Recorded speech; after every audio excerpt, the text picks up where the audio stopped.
Conocemos y explicamos el enfoque geosistémico de las cuencas hidrográficas. En la primera actividad se conocerán las características y tipos de cuencas hidrográficas en nuestro país mediante la revisión de diversas fuentes y de recursos cartográficos.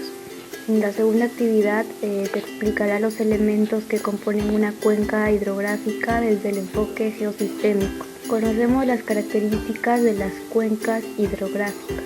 Identifica la situación.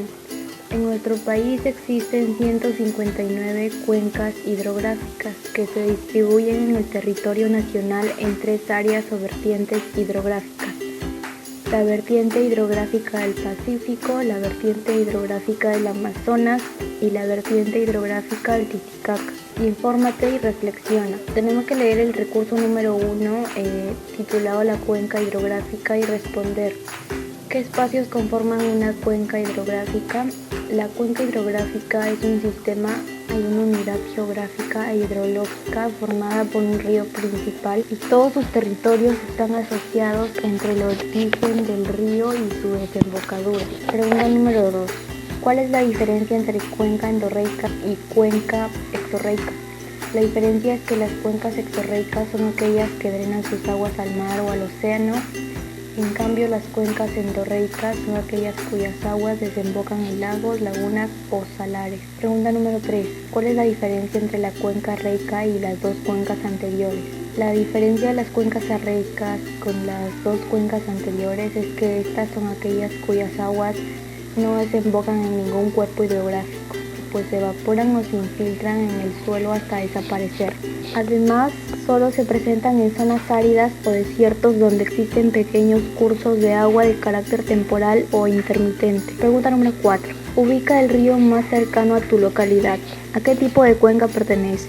¿Por qué? El río más cercano a mi comunidad es el río Surco o Canal Surco. Este pertenece a las cuencas exorreicas porque está conectado con el Océano Pacífico y tiene la cualidad de verter sus aguas en una tercera entidad, en este caso en una desembocadura. ¿Cuántas cuencas hidrográficas existen en tu región? Lima tiene las cuencas del Chillón, Rímac y Lurín. Explica de qué manera se complementan los conceptos de cuenca hidrográfica y vertiente hidrográfica. Se complementan ya que el conjunto de las vertientes que desaguan a través de un mismo elemento, ya sea un sumidero, un río, un lago o un mar, se conoce como cuenca vertiente o cuenca hidrográfica, y al conjunto de todas las cuencas que desaguan en el mismo mar se llama vertiente hidrográfica. Según el mapa de las vertientes hidrográficas, ¿cuál es la vertiente con mayor extensión territorial? En este caso sería la vertiente del Atlántico, la cual representa el 74% del Perú y el 97% del volumen de agua de todo el país. ¿En qué vertiente te ubicas? La región de Lima está situada en la vertiente del Pacífico. Explicamos el enfoque geosistémico de las cuencas. Sitúate. Ahora que conoces cuáles son las características de una cuenca hidrográfica, es importante conocer las características del enfoque geosistémico de las cuencas y la forma como se relacionan los 3 elementos de una cuenca. Con el material elaborado, contesta: ¿por qué crees que la población se concentra en las partes bajas de las cuencas? Bueno, por el clima y por las características del relieve, ya que en la cuenca baja es en donde los ríos pierden velocidad, fuerza y sedimentan todos los materiales recogidos, formando llanuras y permitiendo que los seres humanos puedan desarrollar sus diferentes actividades diarias. Según el elemento biológico de la cuenca, ¿cuáles son las condiciones para el desarrollo biológico en una cuenca? Las principales condiciones para el desarrollo biológico son un clima estable, un equilibrio natural, suelos con nutrientes y cadenas tróficas estables. Segunda pregunta: ¿de qué depende el componente vegetal y el componente animal? El componente vegetal depende de la calidad del suelo, temperatura, radiación solar y abastecimiento de agua.